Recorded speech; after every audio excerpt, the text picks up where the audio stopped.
सावरकर और अंबेडकर की दोष ये थी, वो नेहरू से ज्यादा पढ़े लिखे थे।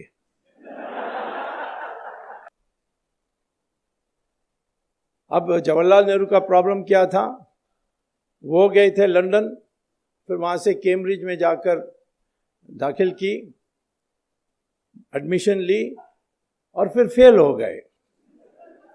नेहरू परिवार में किसी ने भी आज तक कॉलेज की डिग्री प्राप्त नहीं की, सब फेल हुए हैं।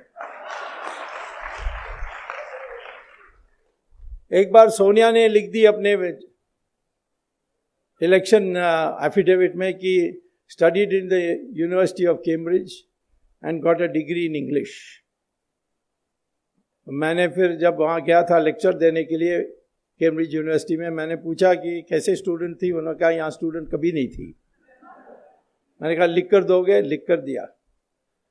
उस समय मनोहर जोशी स्पीकर थे, तो मैंने उनको दिया कि देखिए इन्होंने ऐसा किया, तुम्हारे लोकसभा हुज हू में भी यही बात लिखी है, तो उनको पूछो। तो मेरी चिट्ठी जो मैं लेकर आया उसको भेजा और सोनिया का जवाब आया कि खेद है, ये प्रिंटिंग मिस्टेक है, टाइपिंग मिस्टेक के कारण प्रिंटिंग मिस्टेक हो गया है। तो साहब मनोहर जोशी ने पूछा अब क्या करें, मैंने कहा इसको Guinness book of world record को भेज दो, longest typing mistake in history.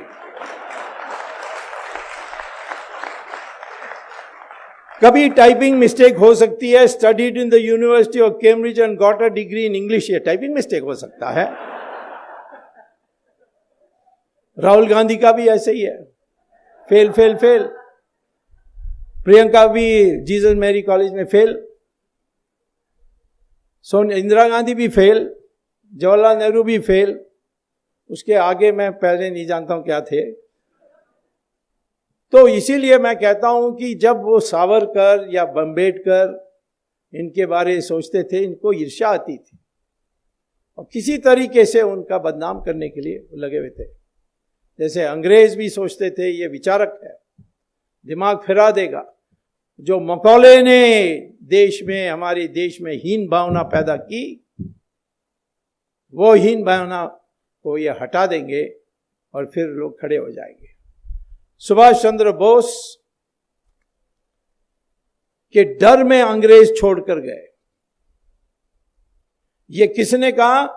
जिस प्राइम मिनिस्टर ने इंडियन इंडिपेंडेंस एक्ट पेश की थी पार्लियामेंट में, क्लेमेंट एटली, उन्होंने खुलेआम कहा था, क्योंकि अंग्रेजों का पहले से तय था, 200 साल से कई बार लिख चुके थे कि जिस दिन ये देश के, हिंदुस्तान के लोग खड़े हो जाएंगे लड़ने के लिए, उस दिन हमें छोड़कर जाना पड़ेगा। और खास तौर पर जब मिलिट्री विद्रोह करेगी तो हम एक दिन भी नहीं रहना चाहिए। क्योंकि पहली बार जब Robert Clive battle of Plassey जीतने के बाद मुर्शिदाबाद में जुलूस निकाल के गए, तो 5 लाख लोग इकट्ठे हुए, सब ने गुलाब की फूल उसकी पथ में डाली। तो जो अंग्रेज का कमेंटेटर है जॉन कूपर, उन्होंने पुस्तक में लिखा कि मैं देख के ये हैरान हो गया कि ये हारे हुए लोग, जिसने उनको हराया, उनको उनके पथ में गुलाब के फूल डाल रहे हैं। यदि इन 5 लाख लोग पत्थर उठा के फेंकते तो क्लाइव का नाम और निशाना कभी होता नहीं। और जब इस हिंदुस्तान में लोगों की मंशा बदलेगी, उस दिन अंग्रेजों को बोरी बिस्तर बांध करके तुरंत छोड़कर चले जाना चाहिए। और यही हुआ जब सुभाष चंद्र बोस की जो INA आई हमारे हिंदुस्तान में, उसकी असर सब पर पड़ी और विद्रोह हुआ, नेवी का विद्रोह हुआ, जबलपुर से आर्मी में रिवोल्ट हुआ, पूना से लोग निकले जुलूस निकाल के। तो सारे देश में एक आर्मी का विद्रोह दिखाई पड़ा 1940 में। उस समय उन्होंने ये तय किया कि अब जाएंगे, और महात्मा गांधी ने एक बड़ा संगठन बना दिया। महात्मा गांधी की जो कंट्रीब्यूशन है कोई कम नहीं कर सकता। उन्होंने जो कांग्रेस पार्टी सिर्फ कॉकटेल पार्टी जैसे थी, उसको बढ़ाकर उन्होंने मास बेस्ड पार्टी किया था। कुछ भी सिद्धांत हो, कितने भी गलत हो, परंतु उन्होंने एक मास बेस्ड ऑर्गेनाइजेशन तैयार किया और अंग्रेजों को विश्वास था कि ये हमारी पीछा ना करेंगे और इसीलिए पावर इनको देकर चले जाएं।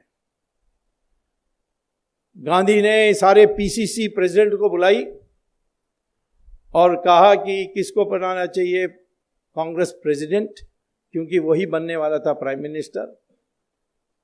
तो 15 में 14 ने कहा सरदार पटेल, एक ने गांधी के पटाभी सीतारामन ने कहा कि जवाहरलाल नेहरू को बनाना चाहिए। और गांधी ने सरदार पटेल को कहा तुम मत बनो, जवाहरलाल नेहरू के लिए कंसीड कर दो। तो जिसको मेजॉरिटी नहीं थी, मेजॉरिटी क्या, एक ही यस था पीसीसी प्रेसिडेंट्स में, उसको अध्यक्ष बनाया और वो प्रधानमंत्री बने। अन्याय हुआ सरदार पटेल के साथ। बाद में गांधी ने मोरारजी देसाई को बताया, मोरारजी देसाई ने मुझे बताया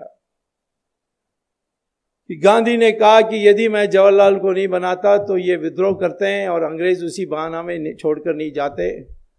मेरा इरादा था कि जैसे बन जाएं और अंग्रेज चले जाएं, फिर मैं दूसरा कदम उठाऊंगा जिससे सरदार पटेल के लिए मौका मिलेगी। और वो उनकी जो प्राइवेट सेक्रेटरी हैं गांधी जी की, उन्होंने पुस्तक लिखा है last will and testament of Gandhi, Mahatma Gandhi. उसमें वो कहते हैं कि गांधी ने आखिर वक्त वो मरने के पहले जो बिरला हाउस छोड़कर जाने वाले थे, तब सरदार पटेल मिले कि मैं अब बर्दाश्त नहीं कर सकता हूँ, मैं छोड़ के जा रहा हूँ वापस गुजरात। तब उन्होंने कहा नहीं, तुम रुक जाओ, मैं कांग्रेस का 2 टुकड़ा करूँगा और एक टुकड़ा आपके पास और दूसरा टुकड़ा जवाहरलाल नेहरू के पास। आपको पता है कि 90% तो सरदार पटेल के साथ ही जाती, और इसीलिए रुक जाओ। और वो गए और उनकी हत्या हुई और फिर ये इतिहास में सारा चीज़ बदल गई। और उसमें जवाहरलाल नेहरू ने एक तो अफवाहें उड़ाई कि सरदार पटेल ने लापरवाही दिखाई होम मिनिस्टर होने के बावजूद, और उन पर संदेह, आरएसएस पर बैन। एफआईआर में आरएसएस का नाम कहीं नहीं है, ट्रायल में आरएसएस का नाम कहीं नहीं आया, लेकिन दुनिया भर में प्रचार कर रहे हैं मिस्टर राहुल गांधी आजकल की आरएसएस ने महात्मा गांधी को मारा। अब उनको तो इतिहास नहीं पता है, जो सिखाते हैं चर्च में वही बोलते हैं बाहर। लेकिन सावरकर को कॉन्स्पिरेसी का हिस्सा बनाया,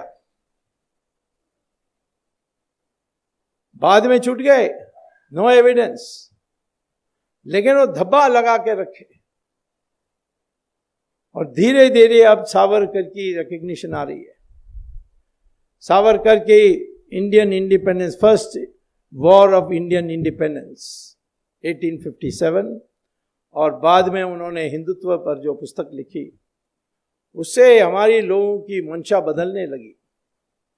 लेकिन क्योंकि कांग्रेस की राज थी, उन्होंने ये सारे आने नहीं दिया था। उन्होंने सोचा कि यदि हिंदू इकट्ठा हो जाएंगे तो फिर हम कभी चुनाव नहीं जीत सकते।